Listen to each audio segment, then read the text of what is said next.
જય શ્રી સ્વામિનારાયણ. એક નારી રત્ન જે કઠલાલના ડોશી, જેમનું નામ રામબાઈ, તેમનું જીવનચરિત્ર એક સંક્ષેપમાં સાંભળવું છે. ગુજરાતમાં અમદાવાદ જિલ્લામાં કઠલાલ કરીને ગામ આવેલું છે. એ ગામમાં એ રામબાઈ નામે એક વૃદ્ધ બ્રાહ્મણ રહેતા હતા. આખા ગામમાં એ એકલા જ શ્રીજી મહારાજના ભક્ત હતા. તેથી લોકો તેની મશ્કરી કરતા, તેની હાંસી ઉડાડતા, અપમાન પણ કરતા. પણ ડોશીને મન કોઈનો અવગુણ નહીં.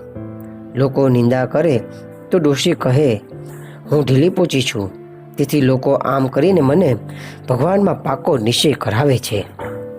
ઘરડે ઘડપણ ડોશીને બધું કામ જાતે કરવું પડે.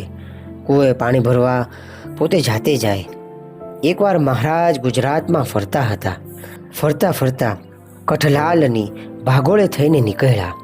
ઉતાવળે બીજે પહોંચવાનું હતું, તેથી ગામમાં આવ્યા નહીં.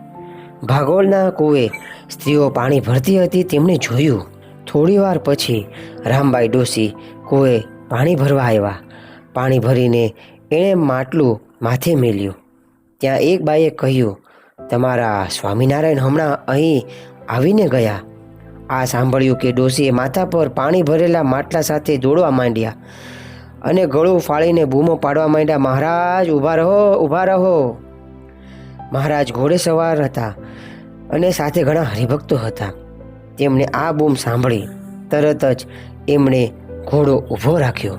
ડોશી શ્વાસભેર દોડતા દોડતા મહારાજ પાસે પહોંચી ગયા. તેઓ હાંફી ગયા હતા.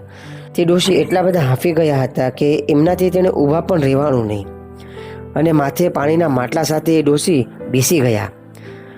પછી માટલું હેઠે ઉતારી હાથ જોડીને કહે, મહારાજ અમારા ઘરે પધાર્યા નહીં અને આમ બારોબાર ગામની નીકળી ગયા તમે? મહારાજે કહ્યું, શું થાય, અમારે ઉતાવળ, બીજે પહોંચવાનું છે. ડોશીએ કહ્યું, લ્યો આ જળપાન કરો. મહારાજે ડોશીની માટલીનું જળપાન કર્યું.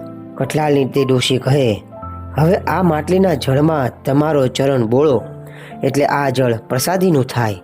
મહારાજે હસીને કહ્યું, શું કરશો આ જળનું?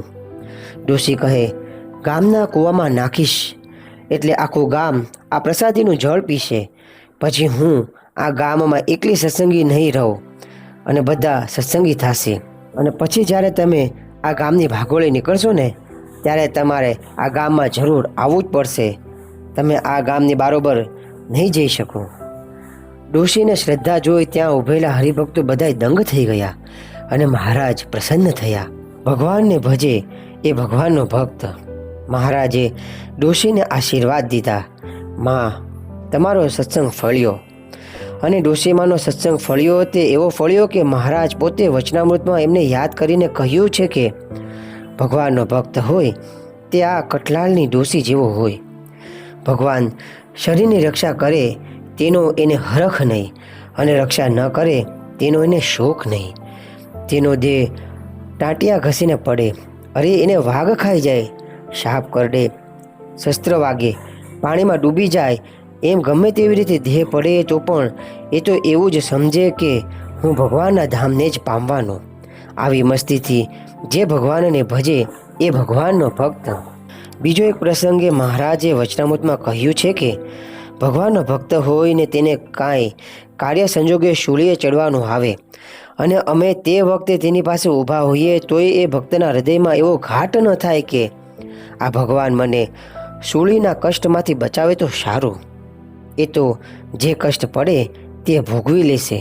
આવા ભક્તો પર ભગવાનની બહુ પ્રસન્નતા થાય છે. લોહીના ત્રીજા વચનામૃતમાંથી આપણે એમ કહી શકીએ કે ગમે તેવા કષ્ટમાં પણ ભક્તની ભગવાન પરથી શ્રદ્ધા ડગે નહીં. આખું ગામ વિરુદ્ધ છે, છતાં રામબાઈ ડોશીની મહારાજ પરની શ્રદ્ધા અચળ છે. ડોશીને કોઈના પણ રોષ નથી. ઉલટું એ આખા ગામને પ્રસાદીનું પાણી પાઈ સૌને કલ્યાણ ઈચ્છે છે.